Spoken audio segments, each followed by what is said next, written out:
네, 3주 만에 알고리즘 매매에 대한 이야기로 다시 돌아왔습니다. 자, 오늘은 어떤 이야기들을 듣게 될까요?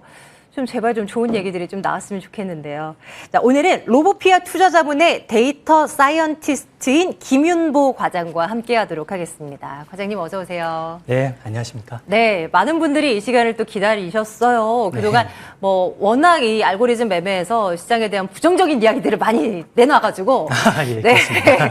뭐 문매도 많이 맞고 네. 실제로 얼추 좀 비슷하게 떨어지는 흐름이 또 최근 나타나서요. 예. 덜컥 너무 맞아버리면 이거 어떡하지? 라고 했는데 좀 이렇게 딱딱 맞아 떨어지는 좀 신호들이 많거든요. 그래서 이제 앞으로의 전망도 너무나 궁금합니다. 일단 본격적인 이야기를 나누기 전에요. 우리 과장님의 경력을 제가 잠시 이렇게 쭈르륵 한번 보고 있는데요. 퀀트 애널리스트 업을 오래 하셨다라고 들었어요. 예. 간단하게 좀 소개 좀 부탁드릴까요?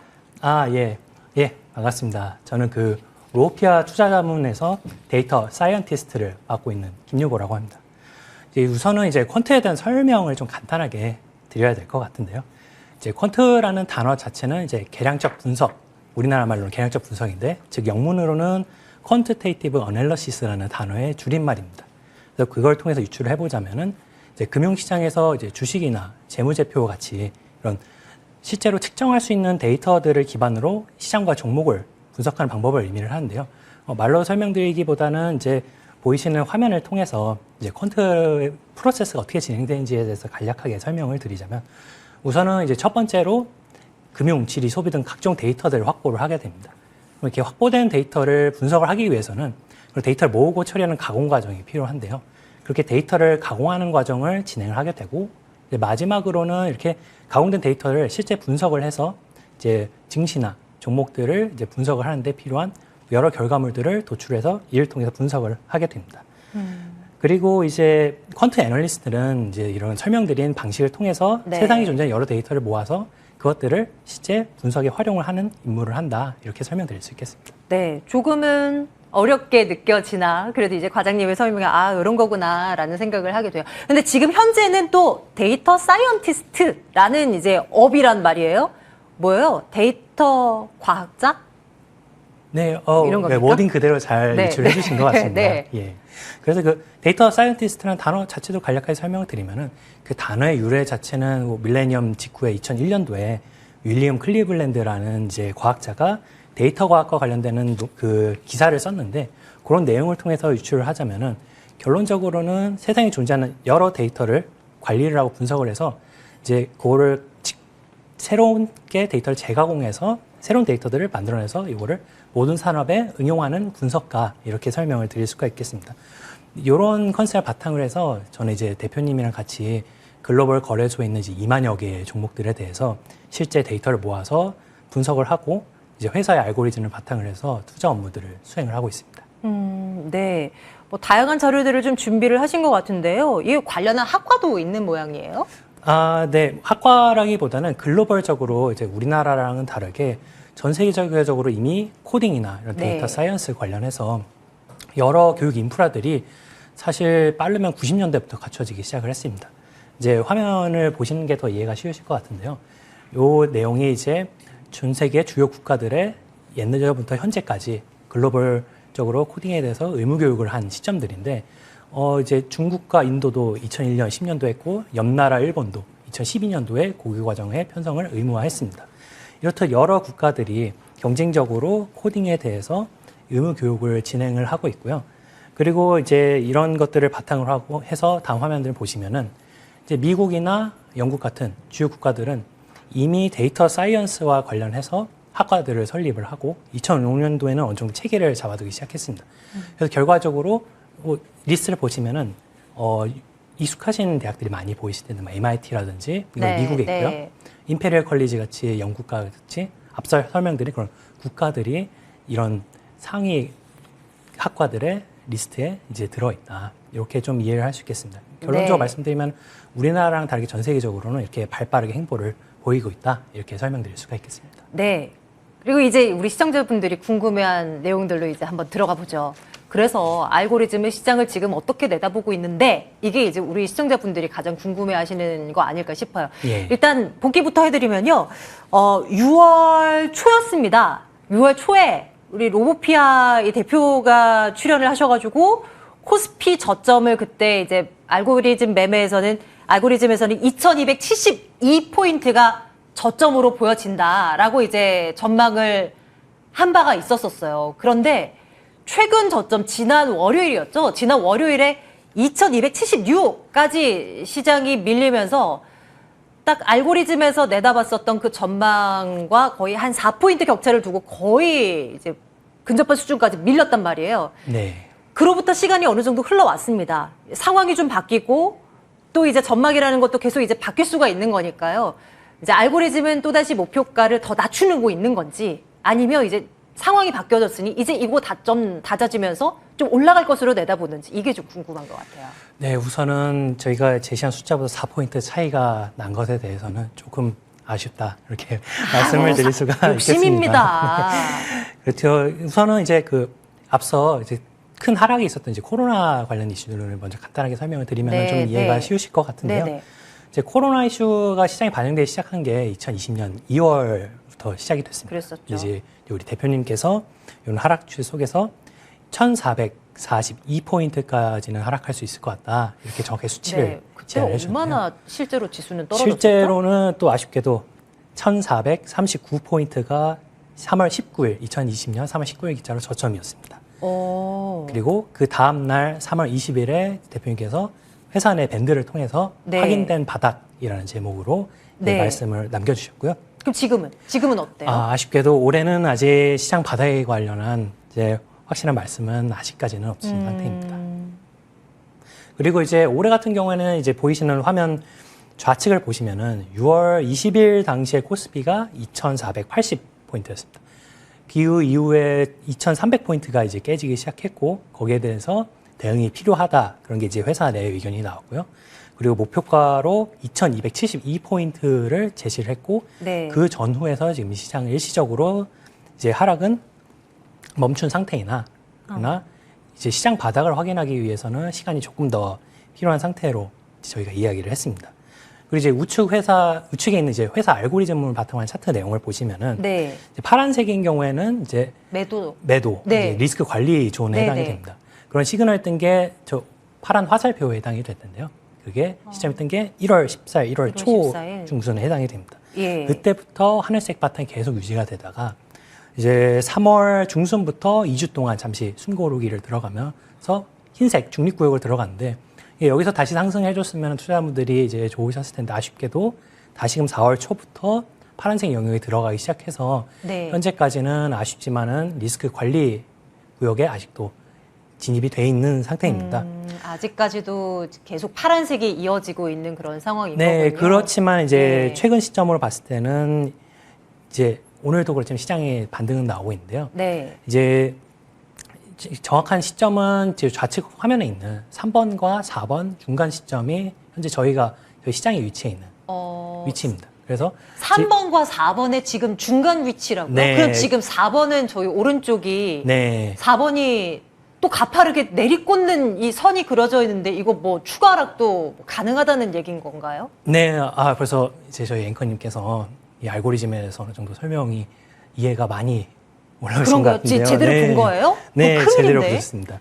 그러나 이제 아직 결정난 것은 아닌데 네. 저희가 이제 하방은 이제 4번의 그 흐름을 계속 따라가서 2041포인트도 가능성은 검토하고 있는데 사실 이건 아직 확정된 것은 아니고요. 그리고 확정이 실제로 된다면은 대표님께서 방송에 나와 주셔서 네. 구체적인 이제 스토리를 들려주실 겁니다. 근데 이제 오늘 같은 경우에 시장이 좀 반등을 하고 있는데 그리고 이게 단기적으로는 저희가 제안한 목표가에는 이제 터치를 한 상태예요. 그래서 지금은 단기적으로는 이전보다는 조금 마음은 놓으셔도 되는데 다만 이 방향성이 완전히 위로 올라간다. 이거는 아직은 알 수가 없기 때문에 네. 그것은 좀 더 시간을 두고 봐야 될 것 같습니다. 아, 그렇군요. 네. 그때 이대호 대표께서 출연을 하셨을 때 그러셨어요. 제가 나오면 시장이 안 좋다는 거예요. 안 좋아요. 안 나오는 게 좋아요. 라고 하신 기억이 있는데요. 안 뵀으면 좋겠네요. 그런 마음도 가져봅니다. 아니, 추가적인 급락이 나와야지 또 대표님이 나오신다고 했으니까. 그때 제 기억으로는 원달러 환율이 1,300원도 돌파 가능하다. 그때는 근데 그럴 만한 그런 시기가 아니었었거든요. 그런데 그 이야기를 그때 들었고, 아이 설마 뭐 지수가 2,200대? 원달러 1,300원대? 진짜? 물론 가능성은 있지만 설마 그렇게 빨리 그렇게 되겠어라고 했는데 그 사이에 너무 빠르게 지수는 급락해버리고 화는 그렇게 튀어오르는 흐름이었어요. 원달러 환율에 대해서는 어떤 예측이 가능합니까? 네, 이제 회사의 알고리즘 기반으로 이전부터 예측했던 내용들을 뭐 간단히 설명드리자면은 이제 달러 원 환율이 2020년 1월 때 1,190원대였어요. 근데 그 당시 때부터 저희가 2022년부터는 새로운 세상지 이제 1,300원대에서의 투자 전략을 생각을 해야 된다 이런 말씀을 지속적으로 드렸고요. 예. 그리고 실제로 지금 달러 원 환율은 지금은 이제 1,299원 그 선에서 지금은 형성이 되고 있는데 오늘은 네. 근데 최근까지 1,300원대를 돌파를 했습니다. 근데 이제 여기서의 문제점은 이제 1,300원대 레인지가 끝이 아닐 수도 있다. 이게 또 저희 알고리즘에 좀 나오고 있거든요. 네, 네. 근데 이제 이거는 또 놀랍지도 않은 것이 이제 다수의 목소리들이 1,300원 중후반까지는 쉽게 갈 수도 있다. 그럴 만한 환경이다. 어쩔 수가 없는 상황이다. 뭐 이런 얘기들을 많이 하기는 하더라고요. 그러면 각오를 해야 하는 그 기준점이 진짜 막 1,300원 후반대 혹은 막 1,400원 돌파? 뭐 이런 것도 염두를 해둬야 된다라는 신호가 나오나요? 네, 사실 1,400원은 저도 구경을 해보지 못한 숫자인데, 뭐 IMF 이후로 최초라고 봐야겠죠. 네, 그렇죠. 근데 이제 사실 저희가 내부적으로는 그 이상도 어느 정도 생각은 하고 있어요. 근데 그 생각은 하고 있으나 그게 현실화되기 위한 이제 에너지가 아직 확정적으로 나타나지는 않은 상태이거든요. 계속 이제 확인 작업이 필요하니까요. 네, 그래서 어느 정도는 확인 작업은 조금 필요하고 확정이 된다면은 다시금 말씀을 드릴 수가 있을 것 같습니다. 네네. 그러면 알고리즘 기반으로 했을 때 뭐 올해 기준으로 뭐 상단은 한 어느 정도 그냥 이 수준에서 일단은 정체 뭐 이렇게 좀 예상을 하게 되나요? 일단 저희 회사 알고리즘에서 계산되고 있는 기반으로는 연말까지 상단 레인지는 최소 1,331원.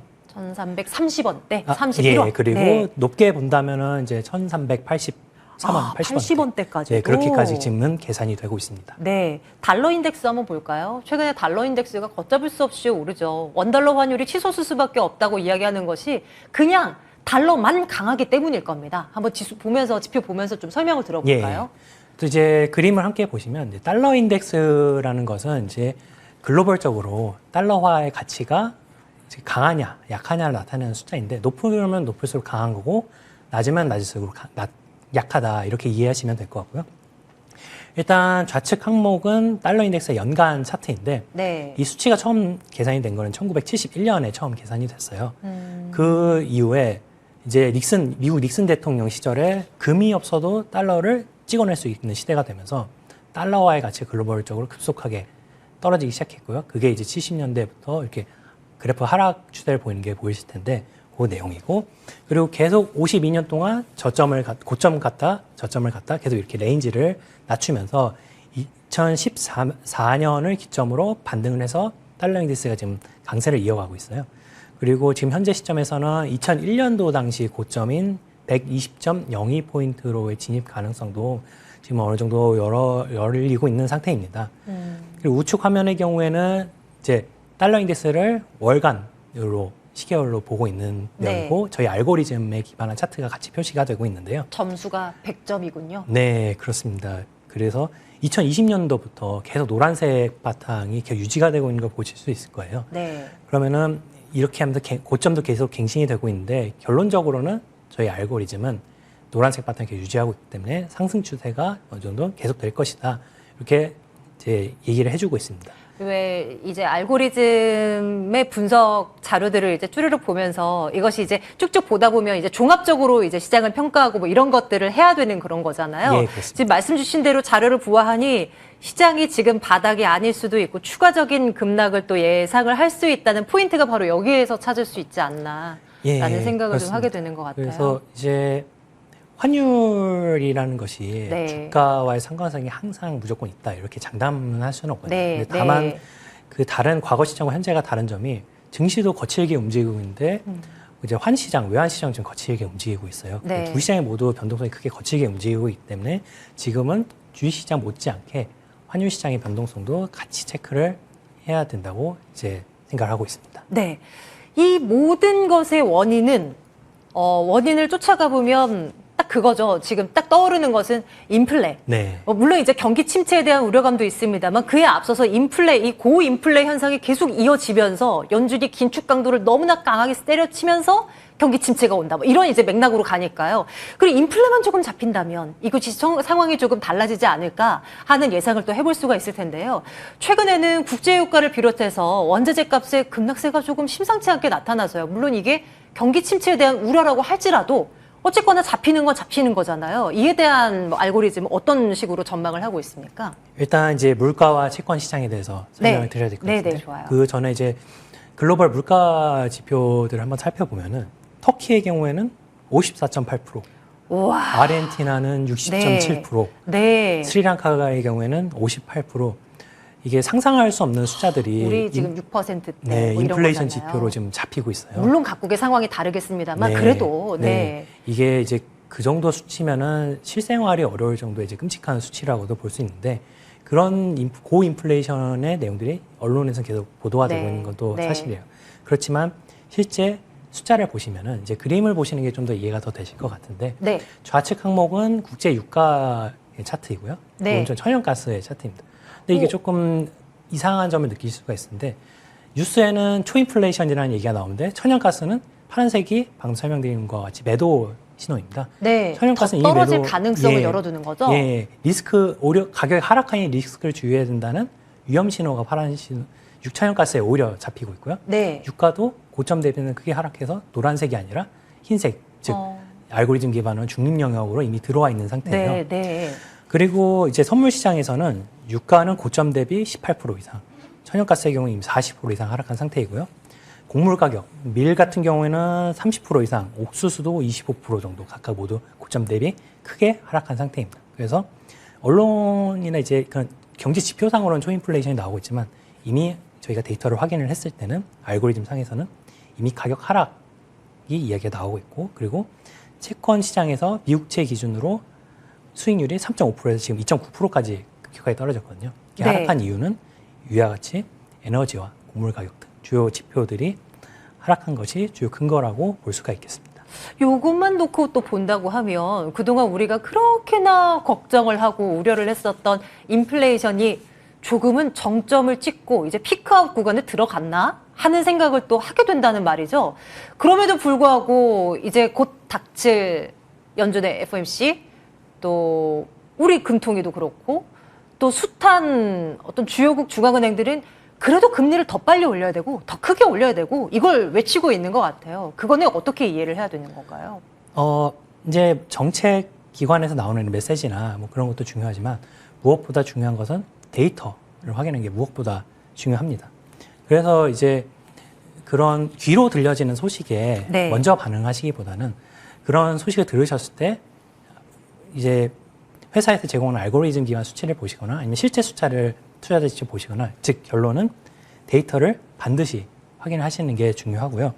그렇기 때문에 이런 기반으로 알고리즘을 보시고 아니면 숫자를 보시면서 그런 소식보다는 숫자를 먼저 보시고 그런 상황을 이해를 하시는 게 좀 더 시장을 좀 더 빠르고 정확하게 이해할 수 있지 않을까 생각을 하고 있습니다. 종합적으로 봤을 때 일부이긴 하나 몇몇 물가 지표들은 좀 다운되는 흐름을 보여주기도 하고 하지만 시장에 대한 긍정적인 신호는 아직까지는 포착이 안 되고 있는 상황이고 조금 더 지켜봐야 되고 외환 시장 또한 우리 입장에서는 불리한 조건으로 계속 이어질 것 같고 뭐 이런 부분들을 알고리즘은 이제 계속해서 지적을 하고 있습니다. 시청자들이 궁금한 것은 그래서 오늘도 오르는데 언제 좀 바닥 찍고 좀 괜찮은 좀 한숨 돌린 날이 올까 이런 부분 아니겠어요? 이에 대해서는 어떤 답변을 좀 드려볼까요? 네, 이제 현재 시점에서는 단기적으로 이제 목표가 터치가 된 상태이기 때문에 네. 그러니까 이제 단기입니다. 단기적으로는 네. 마음을 조금 놓으셔도 되지만 그래도 단기 반등 뭐 요 정도는 또 기대를 해볼 수 있다는 건가요? 그렇다고 해서 적극적인 대응은 지양해 주시는 게 네, 좋을 것 네, 같습니다. 네. 그리고 이제 현재 시장에 대해서 정말 이제 반등의 시그널이 잡히게 된다면 저희 대표님께서 네. 좋을 때도 나오십니까? 네, 혼자 안 좋을 때 나오시는데 안 좋을 때만 나오시는 게 아니군요. 올해나 작년 좀 그랬지만 예. 좋은 상황이 발생했을 때도 어김없이 찾아주시고 그럼 또 기다려 보겠습니다. 네, 다만 지금은 이제 대표님께서 자리에 안 계신 상황이시다 보니까 저희 대표님께서 이제 유튜브나 이제 각종 매체를 통해서 계속 말씀을 해주시는 현재와 가장 동일한 네. 시점에 동일한 조건이 만족하는 그 기간에 대해서 살펴보면서 이야기하면 좋을 것 같은데요. 예를 들어 이제 70년대 1차 오일 쇼크와 2차 오일 쇼크 기간을 같이 보시면 될 것 같습니다. 이제 그림과 함께 보시는 게 좋을 것 같은데요. 이제 73년 1차 오일 쇼크 당시에 유가가 배럴당 1달러에서 12불까지 무려 12배가 상승했습니다. 그리고 78년부터 시작된 2차 오일 쇼크 당시에는 네. 무려 이제 배럴당 48불까지 올라왔었고요. 그래서 요 빨간색으로 표시된 10년의 기간 동안에 이제 세 가지 이슈가 크게 발생을 했는데요. 첫 번째는 글로벌 인플레이션, 그리고 두 번째는 중동 전쟁, 그리고 세 번째는 가뭄으로 인한 곡물 가격 상승이 벌어졌습니다. 네. 뭔가 이제 유사한 상황이 아닐까 생각이 드실 텐데 그게 정확하게 현재 인플레이션, 러시아 전쟁, 곡물가 상승. 네, 이 세 가지 이벤트가 지금 절묘하게 네. 맞아 떨어지고 있는 시점인데요. 그래서 이제 제가 이제 준비한 것은 다우존스 30. 이 지수는 인류 역사상 가장 긴 127년의 주가 데이터를 가지고 있어요. 그래서 이를 통해서 과거에 어떤 일이 있었는지를 분석을 할 수가 있는데 네.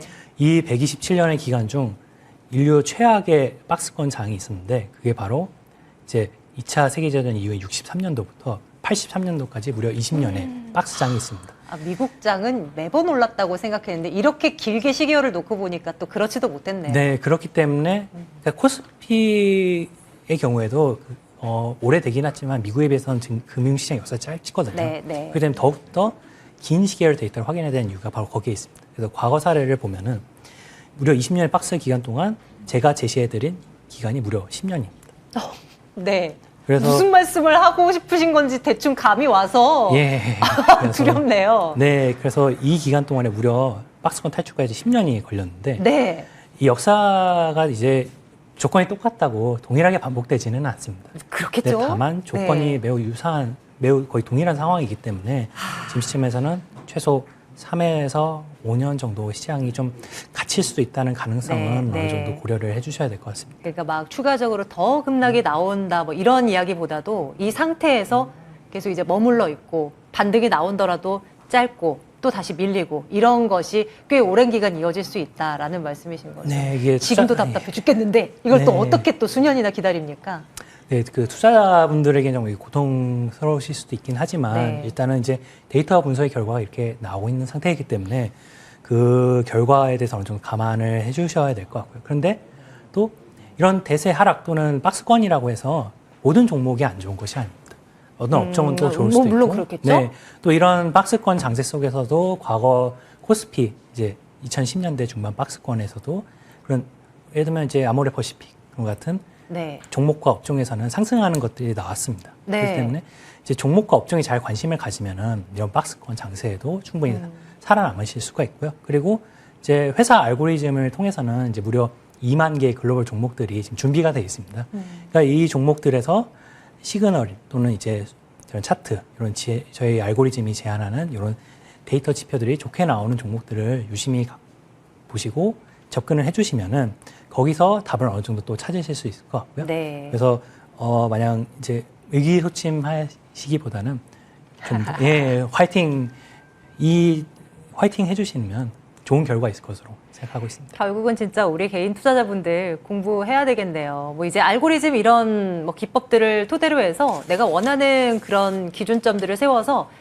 검색을 해내야죠. 어떤 것들이 이제 치고 올라갈 수 있는 그 가능성이 열려 있는지 이런 것들을 좀 검출하는 것도 배워야 되겠고 또 시장에 대한 좀 암울한 이야기를 오늘은 다소 엄한 얘기를 많이 했지만 그래도 이 상태로 전망이 굳어지는 건 또 아니니까요. 상황이라는 건 늘 바뀌게 되어 있고 그에 따르면 또 전망도 바뀌게 될 수 있으니 어떻게 바뀌어가는지를 보는 것도 하나의 또 재미가 될 것 같습니다. 자, 오늘은 로보피아 투자자문 김윤보 데이터 사이언티스트와 함께 알고리즘 분석 매매에 대한 이야기를 좀 나눠봤어요. 오늘 말씀 고맙습니다. 네, 감사합니다.